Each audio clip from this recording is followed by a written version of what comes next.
Hi folks, it's John from lastchanceautorestor.com. I'd like to share with you a brief update. This is the 1970 Buick GS.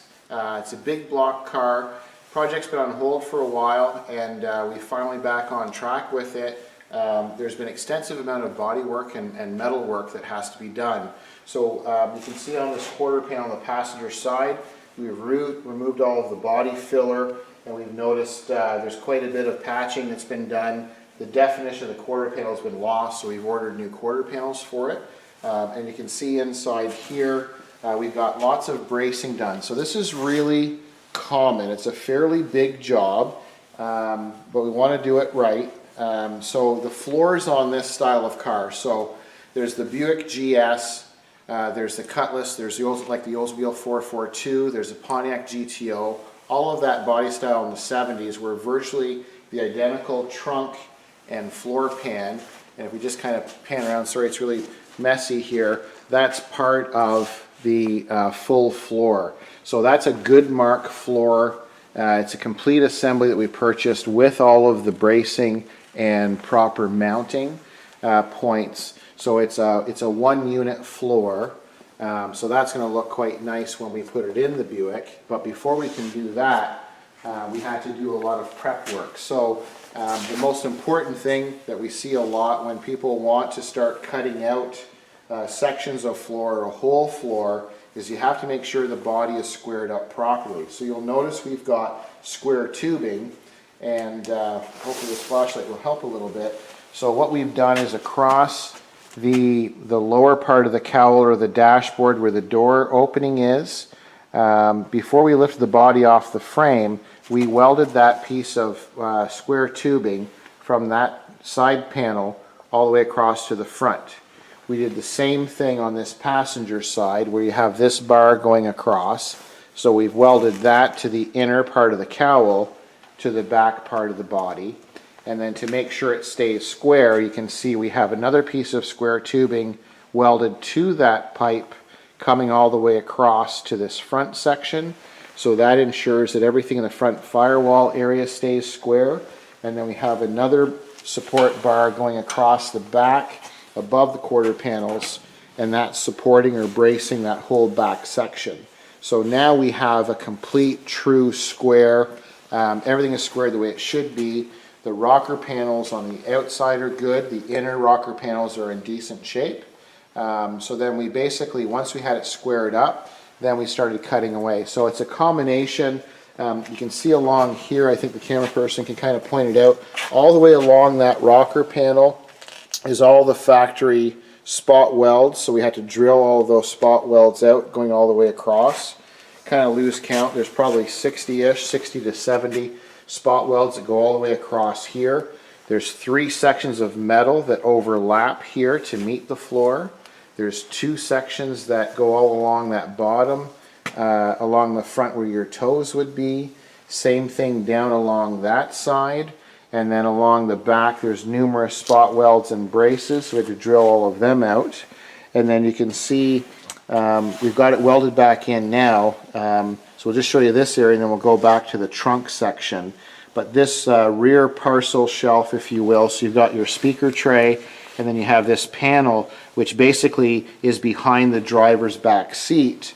We had to cut all that, drill all those spot welds out, and they're the exact spot welds from the factory, so we have the same crash standard strength. So we drilled them all out, removed that whole panel, because in behind you can see there's some evidence here where we have all the brand new metal.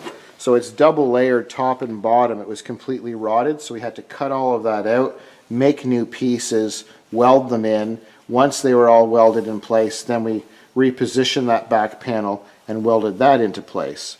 So now we've got some patching. You can see on that far end down by the wheel well, there's new metal in there. There's still another patch we have to make on the top portion. So we're almost ready. We have a few more patch panels to make along the back inner wheel well. Once we have them complete on both sides, this will be just about ready for that brand new floor pan, one-piece pan, to get into place. And then we'll just kind of come to the back where I apologize for all the mess here.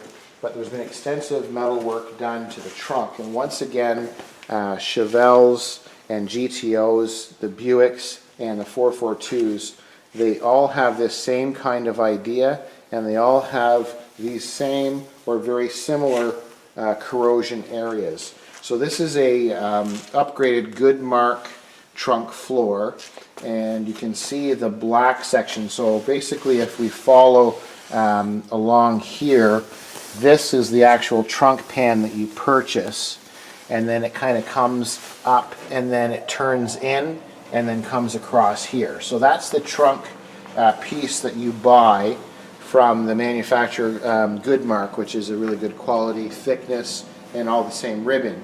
But then there's panels that they don't make, and we basically reproduce these. So this is the back. The tail lights would go in on the other side, obviously, but these back sections, this was completely rotted through. You could put your hand all the way through, so you can see where we've made the same ribs as the pans had, and you can see it follow it along. I don't know what that means.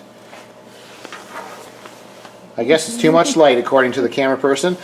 So these ribs match with the others. So we made all this. So we cut out all the rusted sections and then welded in new pieces. There's still some grinding that we're going to have to do. But essentially this has all been rebuilt.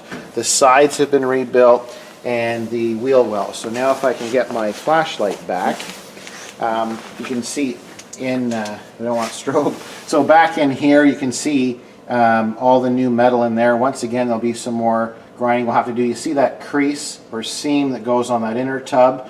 We've continued that seam so it looks just like the factory went across there. And then, as I was mentioning before, I think you can probably see that on both sides. So that's where the top section was rotted out, and you can see we've simulated, made the same ribbing, cut out the rotted steel, welded in the new. That's on the back passenger side, and then same thing on this driver's side.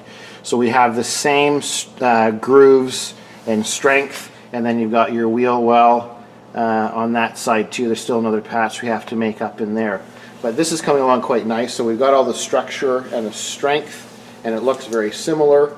So a lot of work on these, but very rewarding. This is a big 455 motor, so they're a lot of fun. So basically the trunk is almost all done, all the structural strength.